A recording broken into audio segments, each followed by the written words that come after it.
नमस्कार दोस्तों, मैं हूं सुरजीत श्यामल। आप देख रहे हैं वर्कर वॉइस डॉट इन। दोस्तों, हर संडे को लाइव आता हूं और आज भी संडे को लाइव हूं और इसकी जानकारी अपने Facebook page worker voice dot in के माध्यम से मैं आपको देता हूं। साथ ही जो हमारा यूट्यूब चैनल सेम इसी नाम से है, उसके कम्युनिटी टैब में भी आपको इसकी सूचना मिल जाती है। तो जो लोग भी हमें देख रहे हैं या पहली बार देख रहे हैं, उनसे यही अनुरोध करूंगा कि आप हमारे फेसबुक पेज से जुड़िए और साथ ही साथ आप कोशिश कीजिए कि हमारा यूट्यूब जो चैनल है उसका भी लिंक आपको थोड़ी देर में वीडियो के डिस्क्रिप्शन में मिल जाएगा, उसके माध्यम से भी जरूर जुड़िए। इसके साथ ही आपको बता दूं कि जब तक मैं लाइव रहूंगा तब तक आपको मेरा फ़ोन नंबर यहाँ पे दिखेगा। तो जो लोग भी कॉल करें, कोशिश करें लाइव के दौरान ही कॉल करें, जिससे कि हमारी जो बात होगी वो सभी लोग सुनेंगे, जिससे कहीं ना कहीं उनको फ़ायदा होगा।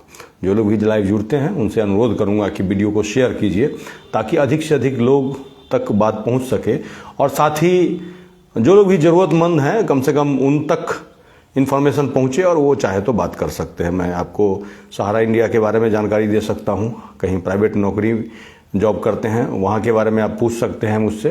मैं कोशिश करूंगा आपको सही और सटीक इन्फॉर्मेशन देने की, जिससे कहीं ना कहीं आपको बेनिफिट मिलेगा। इसी के लिए आप किसी एडवोकेट के पास जाएंगे तो अच्छा खासा आपको कंसल्टेंसी फ़ी देना पड़ेगा। लेकिन जो लोग भी चाहे तो सीधे कॉल कर सकते हैं, मेरा फ़ोन ऑन है और जैसे ही आप कॉल करेंगे हमारी फ़ोन जो हमारे हाथ में है उस पर सीधे कॉल आएगा और हमारी बात होगी। अभी तक बता दूं कि सहारा इंडिया में जिन लोगों का भी पैसा फंसा हुआ है, पिछले करीब 3 साल होने वाले हैं, हम लगातार संघर्ष कर रहे हैं इसके बारे में। हर नेता का दरवाज़ा हमने खटखटाया, हर जो भी कंसर्न अधिकारी है वहाँ हमने आवेदन लगाया, लेकिन उसके बाद भी सुनवाई नहीं हुई है।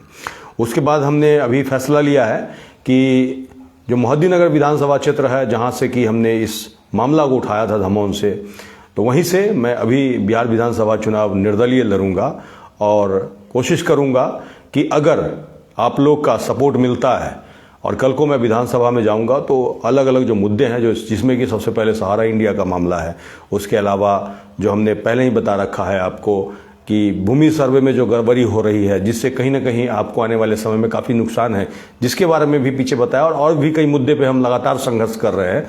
और साथ ही जब जनता के बीच जाऊंगा तो हो सकता है बहुत सारा मुद्दा उनके द्वारा बताया जाए, उसके ऊपर भी संघर्ष करेंगे हम। पहला कॉल हमारे पास आ गया है।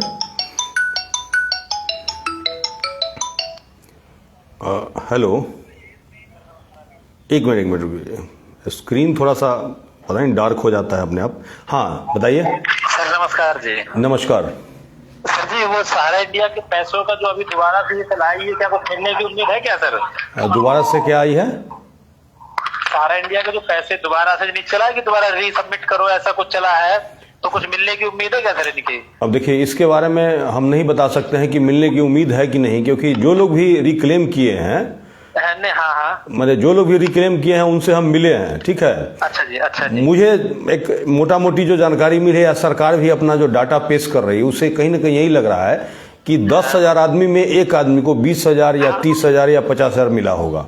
हाँ सर, हाँ मेरे साथियों को ऐसा हुआ, जैसे मेरे पापा के नाम से थी सर 30,000 की थी और सिस्टर के नाम से थी 20,000 की जी। 40,000 की सिस्टर की, तो मैंने सिस्टर का फार्म भरा था इससे पहले आपकी वीडियो देख के ना जी, तो उनके सिर्फ 20,000 रुपए आए हैं, मतलब 40 की उनकी थी तो उनके 10,000 रुपए आए हुए हैं और पापा का कोई पैसा नहीं आया हुआ है। अब एक बात बताइए, देखिए हमने तो वीडियो में किसी को नहीं कहा है क्लेम करने के लिए जिनका 10,000 रुपया था जी। बिल्कुल जी। अभी क्या है, अभी जो आप बता रहे हैं कि आपके सिस्टर की 40,000 थी, ठीक है, और 20,000 रुपया पैसा आया, 20,000 आया, ठीक है। आप 20 आया जी। हाँ, जबकि अमित शाह जी का जो पोर्टल है या फिर उनके अधिकारी हैं दावा कर रहे हैं कि जिसका 50,000 तक वो है उसका हम पैसा वापस कर रहे हैं, तो आपका 50,000 के अंडर है तो आपका तो मिल जाना चाहिए था।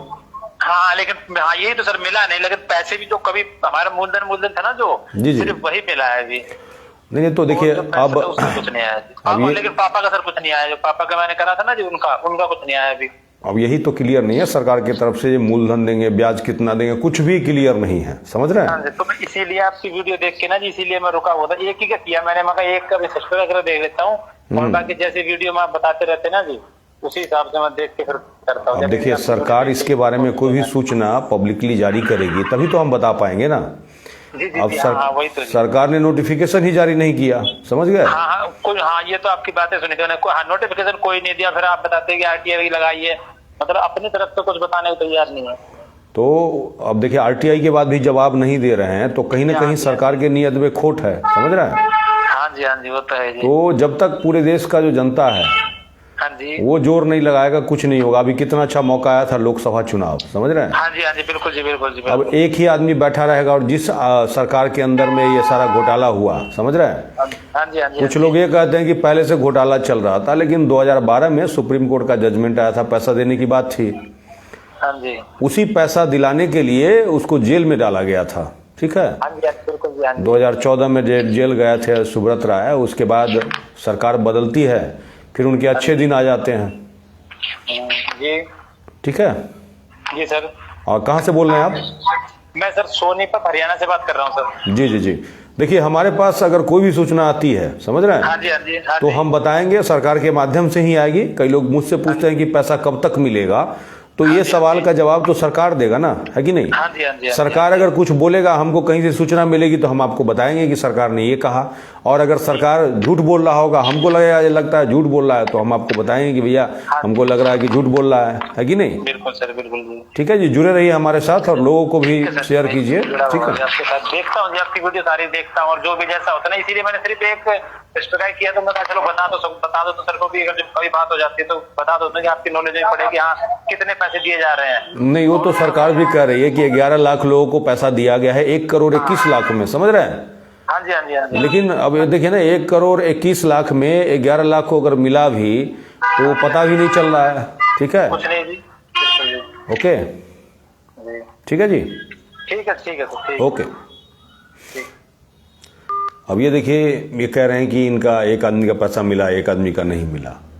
तो सवाल ये है कि अब तीसरे का मिलेगा कि नहीं मिलेगा। एक तरह से लॉटरी है, इसी हिसाब से इन्होंने अपना पोर्टल बना दिया है।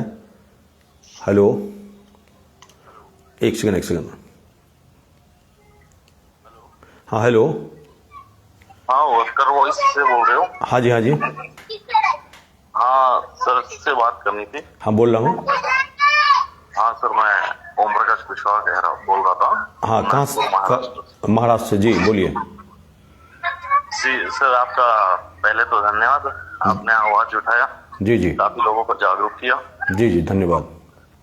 हाँ, मैं काफी समय से वॉच कर रहा था आपकी वीडियो। जी। हाँ, हमारा भी काफी पैसा फंसा था। मैं जब छोटा था, मम्मी ने रिश्तेदार के कहने पे डाल दिया था, और काफी समय से पैसा फंसा है। वो उसकी मुद्दल आज 3.5 लाख के करीब है जी। और ब्याज के साथ वो पैसा कुछ 8-9 लाख रुपए बनता है।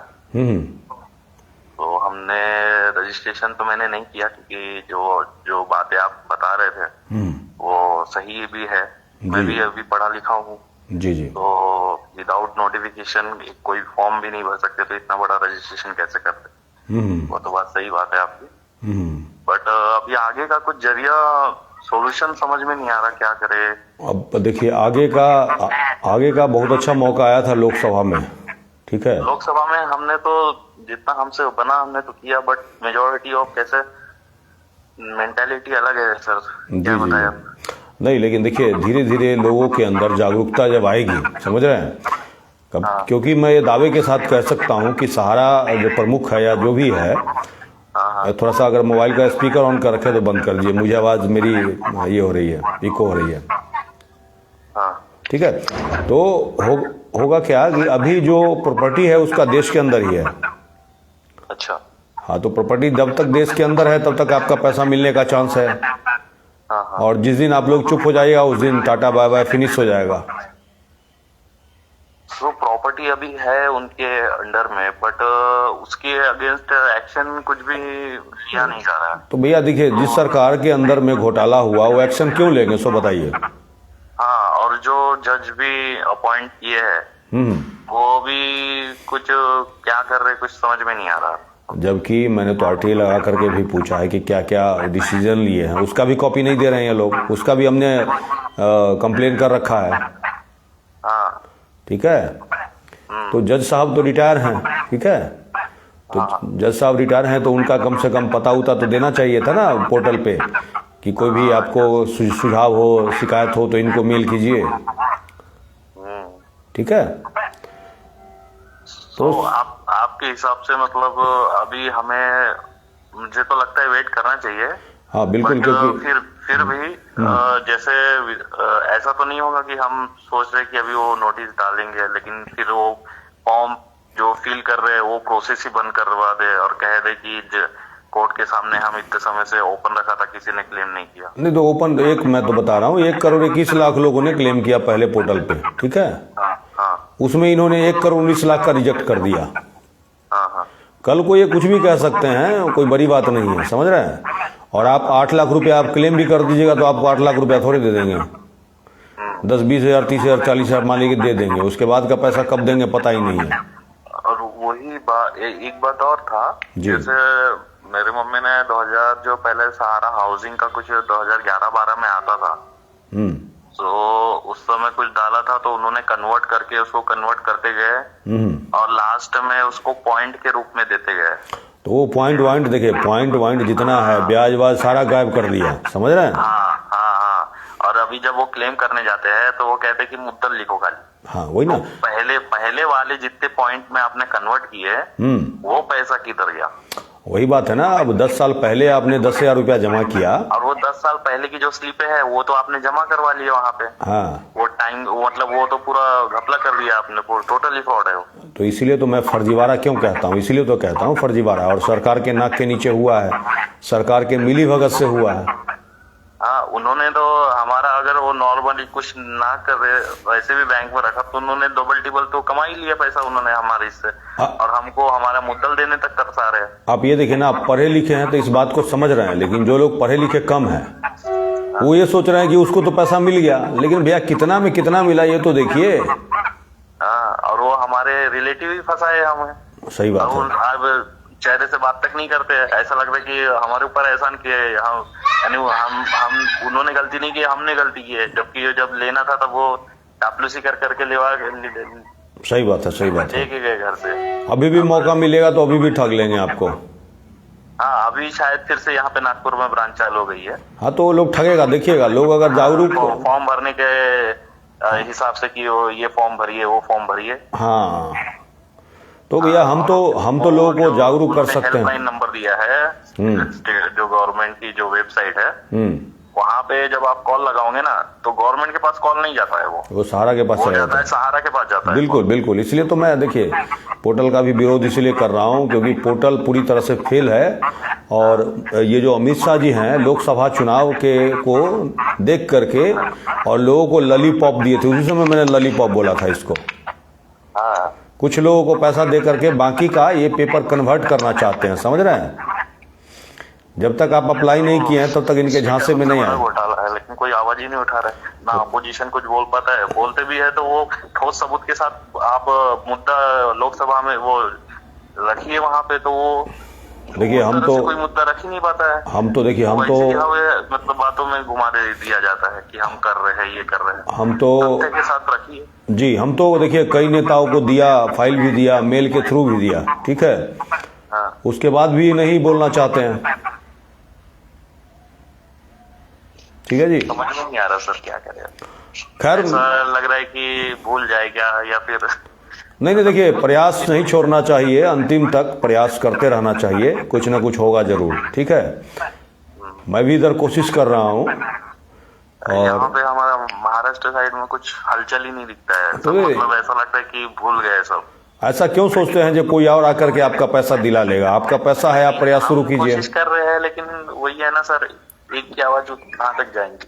नहीं, एक की आवाज क्यों नहीं जाएगी? मेरी आवाज कोई दिखता ही नहीं। आपके बिहार साइड में तो काफी अच्छा मतलब नहीं, एक बात बताइए आप मुझे बिहार से आपने देखा, महाराष्ट्र तक देखा, देश के कोने कोने में लोगों ने देखा, भरोसा किया। एक की आवाज से ही तो गया सब जगह। हाँ, वो बात सही है। आपकी इधर ऐसा मूवमेंट बना है, अभी बन चुका है, तो वहाँ पे थोड़ा और मोटिवेशन मिलता है। यहाँ पे तो कुछ भी नहीं है। शुरुआत तो देखिए शुरुआत तो करना पड़ेगा, शुरुआत करने से ही होगा, समझ रहे हैं। ठीक है, जुड़े रहिए, हम कोशिश करेंगे, कोशिश कर रहे हैं। ठीक है, ठीक है सर, ओके।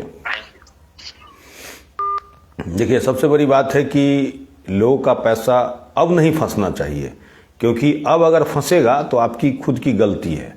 क्योंकि आप देखिएगा फिर से अगर ब्रांच खुला है तो वो लोग आपका फॉर्म जो भरवा रहे हैं, शेयर एप्लीकेशन फॉर्म, उसको आपको पढ़ना होगा। उसके बाद भी अगर आप शेयर एप्लीकेशन फॉर्म भर के और बाद में आपको ये पता चलता है कि फिर से आप फंस गए, तो इसमें उसकी गलती नहीं है बल्कि आपकी गलती है। इतना कुछ बताने के बाद भी अगर आप फंसेंगे तो आपकी गलती है। राकेश नामदेव जी ने लिखा है कि हमारे यहाँ कुछ लोगों का मिला है पैसा। अरे भैया, आपके यहाँ कुछ लोगों का पैसा मिला है तो मैं कहाँ मना कर रहा हूँ कि नहीं मिला है। मैंने तो कहा कि 10,000 में एक आदमी को मिला होगा, और खुद सरकार ने दावा किया है कि 1,21,00,000 में मात्र 11 लाख लोगों को पैसा मिला है। और वो भी पैसा क्या मिला है, तो 10 साल पहले अगर आपने 10,000 रुपया जमा किया था और आपके पेपर के हिसाब से ही अगर मान करके देखिएगा तो आपका ब्याज बढ़ते बढ़ते अभी 3 गुना कम से कम या 2 गुना हो गया, सपोज कीजिए 20,000 या 30,000 हो गया। तो ऐसे में आपको 30,000 रुपया नहीं मिलेगा, बल्कि जो शुरू में आपने जमा किया था 10,000 रुपया, वही आपको अप्लाई करवाया जा रहा है। उसी 10,000 में से आपको जो भी मिलना होगा मिलेगा। अभी आपने सुना थोड़ी देर पहले कि एक साथी ने बताया कि 40,000 का उन्होंने क्लेम किया था, जिसमें से वो भी 40,000 क्या उनका मूलधन था, और उसमें से मात्र 20,000 रुपया मिला, बाकी 20,000 अभी तक नहीं मिला है। और उनके पिताजी ने भी क्लेम किया तो उनको कुछ नहीं मिला, और तीसरे आदमी क्लेम करने के लिए वेट कर रहे हैं। तो जिनका मोटा अमाउंट है, 8 लाख है, 2 लाख है, 5 लाख है, उनको तो कहूँगा कि क्लेम मत कीजिए अभी, क्योंकि क्लेम कीजिएगा तो हो सकता है 2, 4, 5, 40-50,000 रुपया तक मिल जाए, जो सरकार दावा कर रही है। 50,000 कितनों को मिला ये नहीं बताया। अगर ये सरकार बता दे तो वो भी पता चल जाए कि 10 लोगों को दिया, 50 लोगों को दिया, 500 लोगों को दिया। हेलो हेलो, हाँ सुरजीत श्यामल बोल रहा हूँ।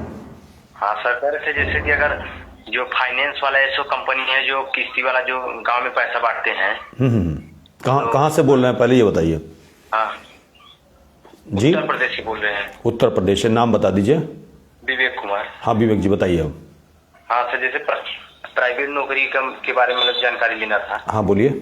हाँ, कहने जैसे जो कैश पार होता है, SKS होता है, ये सब जो कंपनी है मतलब कि जो गाँव में पैसा बांटते हैं, पैसा बांटते हैं, वो फाइनेंस कंपनी। हाँ हाँ, फाइनेंस कंपनी। तो इसमें अगर काम करना चाहें तो इसमें फंसने का कोई दिक्कत नहीं है ना? अब देखिए, बहुत सारी फर्जी फाइनेंस कंपनी भी है, समझ रहे हैं। हाँ। अब किस तरह की आपकी फाइनेंस कंपनी है ये हम नहीं बता सकते हैं, क्योंकि क्या होता है, हमने कई फाइनेंस कंपनी को देखा है, उनका जो काम करने का तरीका है बहुत ही संदिग्ध है। संदिग्ध समझते हैं ना? हाँ। संदिग्ध इस तरह से है कि वो क्या करते हैं, ऑफिस खोल लेते हैं, ठीक है।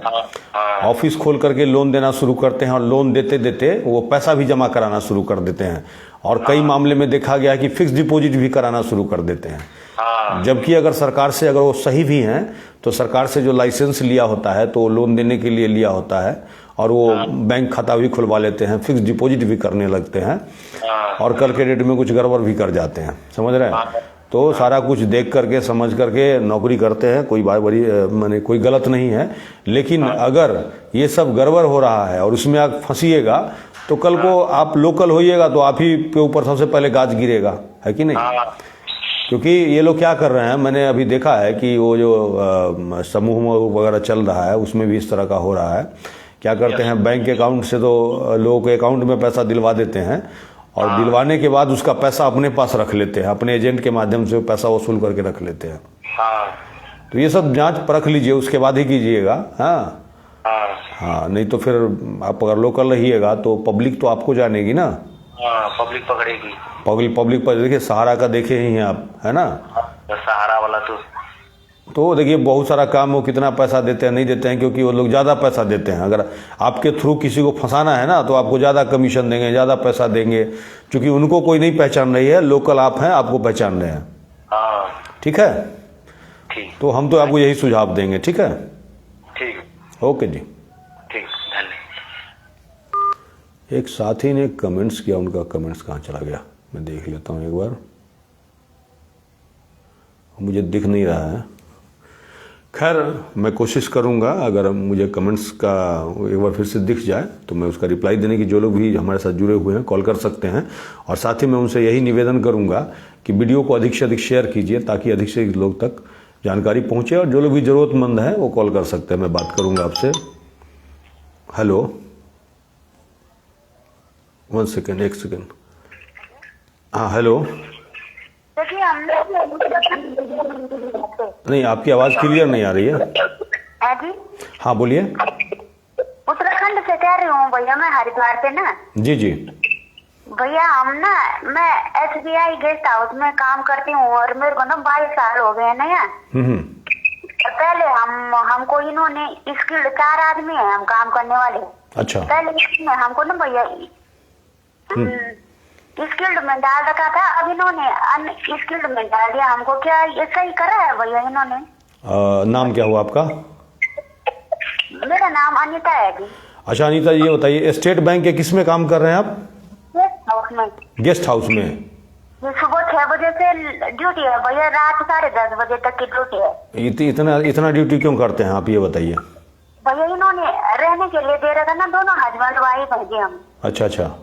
रहने के लिए दे रखा, तो उसके ऊपर भैया 6 बजे से लेकर रात 10:30 बजे इन्होंने ना कॉन्ट्रैक्ट चेंज करा, तो इन्होंने हमको अनस्किल्ड में दिखा दिया। नहीं तो पहले तो आपको स्किल्ड में अगर थे तो उसका पेपर आपके पास होगा ना, या सैलरी स्लिप वगैरह होगा कि नहीं होगा? सैलरी स्लिप नहीं है भैया। नहीं तो कैसे पैसा देते हैं आपको, कैश में देते हैं अकाउंट में? बैंक में डालते हैं, उसमें डालते हैं, पासबुक में है। हाँ पासबुक में है ना, तो पहले पैसा ज्यादा होगा आपका, अब कम कर दिया है। 15,000 था भैया ना, अब इन्होंने हमको 15,000 बोल रहे हैं कि 15,000 देंगे, अभी तो दिया नहीं है। नहीं तो आप उसको कहिए ना कि भैया कम कैसे दोगे, आदमी महंगाई बढ़ा है तो सैलरी बढ़ना चाहिए कि घटना चाहिए? हाँ मैं यही पूछना चाह रही हूँ भैया। नहीं ऐसा नहीं कर सकते ना, आपके साथ ऐसा नहीं कर सकते हैं, ऐसा कोई नियम नहीं है। और ठेकेदार को कह दीजिएगा, अगर ठेकेदार मना करे तो स्टेट बैंक के और जो आपके प्रबंधक होंगे ना वहाँ, उनको बताइएगा मौखिक रूप से, जो सर हमारे साथ गरीब आदमी है, आपके लिए बताइए 6 बजे से रात के 10 बजे तक काम कर रहे हैं, जबकि आपका ओवर टाइम मिलना चाहिए। हाँ कुछ नहीं देते हैं भैया, ना ओवर टाइम देते हैं ना, मतलब संडे में भी काम करते हैं हम, 30 दिन पूरा काम है हमारे यहाँ। जी जी। गेस्ट हाउस है ना यहाँ, मतलब गेस्ट लोग आते हैं बाहर से, तो पूरे 30 दिन हमारी ड्यूटी है। जी जी, असल में क्या है ना, आपको कम से कम देने के इनके साथ के हमको पक्का करो 22 साल हो गए भैया हमको यहाँ काम करते करते। तो 22 साल से आपके सैलरी जो है अकाउंट में आ रहा है क्या? कॉन्ट्रैक्ट बाद में आया, पहले हम दोनों हस्बैंड वाइफ को बैंक ने काम दिया था, 6 साल हमने बिना कॉन्ट्रैक्ट के यहाँ काम करा है। तो उसी समय आपको लड़ना चाहिए था ना। अच्छा हमारे पास ना भैया प्रूफ भी है, जिसमें मतलब जब काम मिला था ना तो उसने इन्होंने बैंक वालों ने उसमें साइन कर रखे हैं, जो हमारे पास प्रूफ है। नहीं तो देखिए, इस प्रूफ से आप CGIT के अंदर जाएंगे, लेबर कोड जो होता है ट्रिब्यूनल का, सेंट्रल का, ठीक है, उसमें जाएंगे तो वहां से आप जीत सकते हैं। लेकिन सवाल यह है कि जैसे ही जाइएगा तो इस बात का भी डर है कि आपको नौकरी से निकाल दे। अच्छा ये निकाल सकते हैं ना भैया? हाँ निकाल तो सकते हैं ना। आपको क्या करने हैं, कॉन्ट्रैक्टर बीच में इसीलिए तो घुसाते हैं ताकि आपको आसानी से निकाल सके।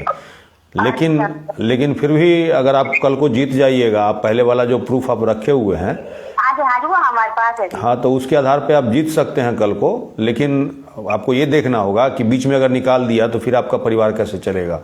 तो इसके लिए तैयार हैं तो आप अपने हिसाब से, जो लेबर कोर्ट है CGIT सेंट्रल का होगा, जी ठीक है, वहां पे आप कर सकते हैं। उससे पहले आपको लेबर कमिश्नर के पास जाना होगा, ठीक है, सेंट्रल का लेबर कमिश्नर ऑफिस होगा, वहां पे क्लेम करना होगा,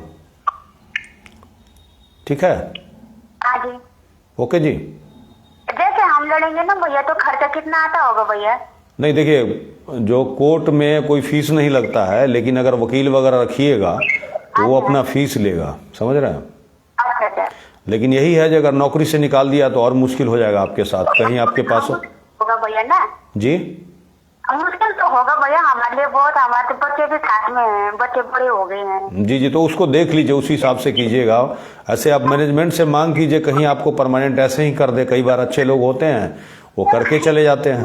तैयारी नहीं है ये बैंक वाले। मैं तो कह रही हूँ कि एक आदमी को पक्का कर दो और मतलब हम नहीं रहेंगे यहाँ। ये कहते हैं तुम्हें रहने के लिए दे रखा है, ऐसे कहते हैं भैया। कहाँ पे है गेस्ट हाउस? हिमाचल में है जी? हरिद्वार में है जी। हरिद्वार में, ठीक है जी। तो यही है, अब मैं आपको यही सजेस्ट करूंगा कि आप पहले बात कीजिए, कोशिश कीजिए। अगर नहीं है तो अगर आपके पास दूसरा ऑप्शन है कि अगर हमें नौकरी से निकाल भी दिया तो हम ऐसे करके अपना परिवार पाल लेंगे, क्योंकि काफ़ी मुश्किल होता है। मैं खुद 2013 से लड़ रहा हूँ, मुझे भी निकाल दिया था, मैं केस जीत गया जी। डाल दिया तो इन्होंने गलत करके हमारे साथ ठीक करा, इन्होंने कॉन्ट्रैक्टर चेंज करा है। एक आवेदन दीजिए ना आप अपने जो मैनेजमेंट को दीजिए, जब भैया हमारा इतना पहले सैलरी था, अगर आपको कम देता है तो रुक जाइएगा। अभी जब पैसा कम देगा ना हाँ जी तब जा करके SBI को दीजिएगा चिट्ठी, जो मैनेजमेंट का जो होगा आपका, ठीक है जी। अच्छा जी ठीक है ना, रिसीव कराइएगा उसको, तो वो उसके खिलाफ करेगा। नहीं होता है तो फिर वही जो सेंट्रल का लेबर कमिश्नर है वहां जाइएगा आप, ठीक है। हाँ हाँ और ठीक है भैया, मेरा धन्यवाद। नंबर, हाँ मेरा नंबर सेव कर लीजिएगा, मैसेज कीजिएगा अगर कोई दिक्कत होगा तो। अच्छा ठीक है भैया। ओके जी। अच्छा अब ये देखिए, कॉन्ट्रैक्टर को जानबूझ करके इसलिए बीच में लाया जाता है ताकि उसके बहाने कर्मचारी का शोषण किया जा सके। इन लोगों का शोषण किया जा रहा है। बताइए, सुबह 6 बजे से रात के 10 बजे तक मियाँ बीवी दोनों, यानी कि वाइफ हस्बैंड दोनों को काम करवाया जा रहा है। अब ये जोड़ करके देखिए कितने घंटा का शिफ्ट हो जाता है। कम से कम देखिएगा तो आपको खुद पता चल जाएगा। एक कॉल आ रहा है, लास्ट कॉल मैं लूँगा अभी। हेलो हेलो, कॉल कट गया। तो ऐसा होता है और इसीलिए किया जाता है। और ये देखिए ना, कभी ऐसा नहीं हो सकता है कि आप पहले स्किल्ड के अंदर हैं और अनस्किल्ड में आपको किया जाए। तो इसके लिए आप सीधे जो कंसर्न, जो आपका मैनेजमेंट है, प्रिंसिपल एम्प्लॉयर, वहाँ पर आवेदन दीजिए। वो नहीं सुनते हैं तो फिर दोनों के खिलाफ जो सेंट्रल लेबर कमिश्नर है आपके एरिया के, वहाँ पे शिकायत लगा सकते हैं। दोस्तों, इसी के साथ आज का लाइव मैं समाप्त करूंगा, क्योंकि 30 मिनट हो चुका है। मैं कोशिश करता हूं कि 30 मिनट तक लाइव रहूं, और इसके बाद जो भी सवाल होगा अगले संडे को हम फिर से मिलेंगे। अगर आप हमें फेसबुक पे देख रहे हैं तो पेज को लाइक करेंगे, यूट्यूब पे देख रहे हैं तो चैनल को सब्सक्राइब करेंगे। धन्यवाद।